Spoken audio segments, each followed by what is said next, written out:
আমরা মধ্যেই খবর পেয়েছিলাম যে শিক্ষা দপ্তর থেকে 85টি পোস্টে শিক্ষিত যুবকদের নিয়োগের ব্যবস্থা সরকার গ্রহণ করেছেন এবং 18ই মে পর্যন্ত আমাদের কাছে যতটুকু খবর আছে 18,000-এরও বেশি শিক্ষিত যুবক যুবতীরা এই নিয়োগে আবাস দিয়ে তারা ফর্ম জমা করেছে।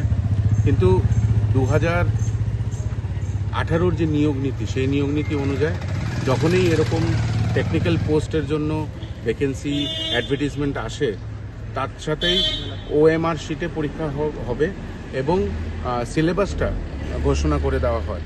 আমরা দেখেছিলাম 2021-এর যে বিজ্ঞপ্তি ছিল, 2024-এ যে পরীক্ষা হয়েছে, সেখানেও OMR শিটে পরীক্ষা না হয়ে সাদা কাগজে পরীক্ষা নিয়েছে এবং দুর্নীতির দিকে এই নিয়োগ প্রক্রিয়াটাকে ঠেলে নিয়ে যাচ্ছে। আমরা কালকেও ডাইরেক্টর সাহেবের সঙ্গে দেখা করার চেষ্টা করেছিলাম, উনি ছিলেন না।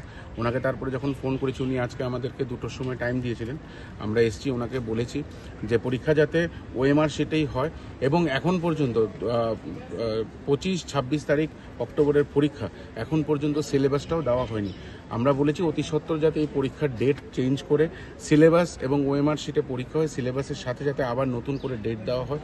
কারণ এইভাবে করেই এই যে ডেট দেওয়া হচ্ছে না, এই যে সিলেবাস দেওয়া হচ্ছে না, একটা বিভ্রান্ত সৃষ্টি করে আবার এই নিয়োগ প্রক্রিয়াটাকে দুর্নীতির দিকে ঠেলে নিয়ে যাচ্ছে এই সরকার এবং সরকারের সাথে যুক্ত এই স্বাস্থ্য দপ্তর। আমরা স্বাস্থ্য দপ্তরের ডাইরেক্টরকে বলেছি এবং আমরা দেখেছি যে ওরা OMR শিটে পরীক্ষা নেবে বলে আমাদেরকে আশ্বস্ত করেছে। তৎসাথে আজকের মধ্যেই যাতে সিলেবাস ডিক্লেয়ার করে দেওয়া হয়, তার জন্য আমাদেরকে আশ্বাস দিয়েছিলেন।